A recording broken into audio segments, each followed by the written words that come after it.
పాటించినందుకు ఇప్పుడు ఎలియాజరు ఏం పొందుకున్నాడో తెలుసా? ఆశీర్వాదాన్ని పొందుకున్నాడు. ఎలియాజరు ద్వారా మనం ఇక్కడ గ్రహించవలసిన ఒకే ఒక్క విషయం ఏంటంటే, మన యజమానునికి మనము లోబడగలిగితే, మన యజమానుడు చెప్పేదానికి మనము లోబడగలిగితే మనము ఏ కోణంలో ఉంటామని అంటే, ఆశీర్వాదమునకు వారసులం అవ్వడానికి మిమ్మల్ని పిలిచితేనే కానీ నాశనానికి మీరు అవ్వడానికి నేను వీలుగా నేను మిమ్మల్ని పిలవలేదు. పేతురు అంటూ ఉంటాడు కదా, మీరు ఆశీర్వాదమునకు వారసులగుటకే పిలువబడితిరి. ఎలియాజరు చేసిన ఒకే ఒక్క కార్యానికి లాభాన్ని అంటూ ఉన్నాడు, యెహోవా చేత ఆశీర్వదింపబడిన వాడు.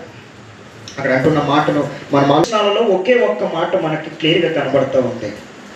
దయను, తన కృపను, సత్యమును నా యజమానునికి దేవుడు చూపించుట మానలేదు. అబ్రహాం ఎక్కడున్నాడు?